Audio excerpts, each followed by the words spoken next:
Yeah, so before the University of Miami, it's a culture that I grew up in. And when I was 4, 5 years old, I was already training on the mat, amateur wrestling with my dad, my family. And then from there, just being an athletic kid, being a little chubby kid, but still trying to be athletic. And when I was younger, it started with gymnastics and started with martial arts and started with baseball and basketball and then football. Fell in love with football. And then, of course, I went to the University of Miami, best damn university in the country, best damn university in the world, better than Syracuse. I know that's where you went. Ooh, stinging. And we were there at the same time. Yeah, no, we were there at the same time. Caused us some heartbreak, there's no question. I tell you this, the best part about being at the University of Miami, and I always say this, is I developed so much just in terms of being a human being and being a man and committing myself to a goal as a team goal. And then personal goals too, and then failing at that, and then learning how to deal with that, and then learning how to succeed as well. So it was a great, great time. Talk about maybe some of the, like, you got hurt, right? Was it a knee injury? I had a couple of knee injuries. Well, first I had a shoulder injury. I had 4 knees done. And what I mean by 4 knees done, 4 knee surgeries done. Then I had a back injury too. So yeah, my senior year, the beginning of my senior year looked really nice and promising, and then I got hurt, was sidelined. Warren Sapp at that time, he came in. And that guy lit the world on fire with how he played. We had Warren Sapp doing incredibly well, Ray Lewis doing incredibly well.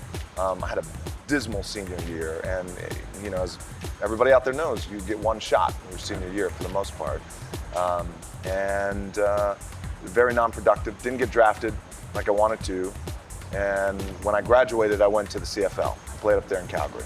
That was a really defining time in my life. I was 23 or 24 years old.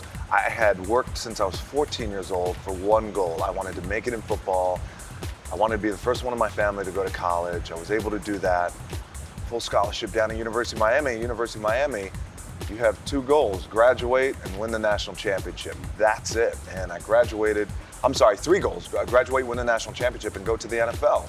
And graduated, won a national championship, and didn't make it to the NFL. When I didn't make it to the NFL, that was so disappointing. Went up to the CFL. I got cut within 2 months, and after playing years of football and wanting to make it and having a strong desire to make it, because at that time I felt my family, my whole family, depended on me because we didn't have anything. And I wanted to provide for everybody. It was so disappointing. I became depressed. I had to move back in with my parents because I didn't have any money. And at 24 years old, when you leave at 18, you're ready to tackle the world. And I was, and I did, but I didn't do it on my terms, and I was so disappointed. And it was very defining for me at that time. So I had a 2-3 month period where I went through the sludge of it. We've all gone through that. Feel down, depressed, can't start yourself back up again, hard to find motivation. And then I decided to start training for pro wrestling. And when did you decide? Like, was it simultaneously, like, where you realized, hey, I have a flair for this entertainment side of fashion? No, I didn't know I had a flair of anything. I thought I had a flair of failures, what I thought I had.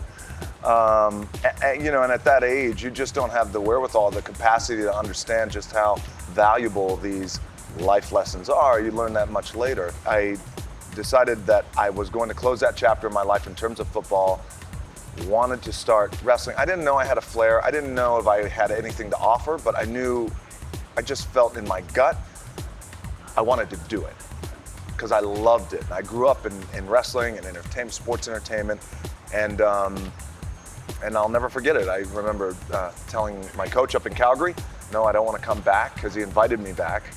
And I remember telling my parents, I want to train. I want to train to become a pro wrestler. My mom was like, wonderful. It was the best news ever. And my dad said, that's the worst mistake you'll ever make. I'm sure he ended up being okay with it. He did. Well, I need to close this whole story out. Yeah, we got into an incredible argument, and ultimately I said, well, either I'm going to ask you to train me because you have the knowledge and the skill and the background, or I'm going to go to somebody else. And he said, okay, I'll train you. And here we are. Oh, wow. No, that ends up being, that's That's a really cool moment itself. Like that had to Yeah. have been like one of the best moments you ever shared with your dad then. Like, In his defense, I know where he was coming from. And his perspective was, listen, I'm 52 years old. Look around me. I live in a 2-bedroom apartment.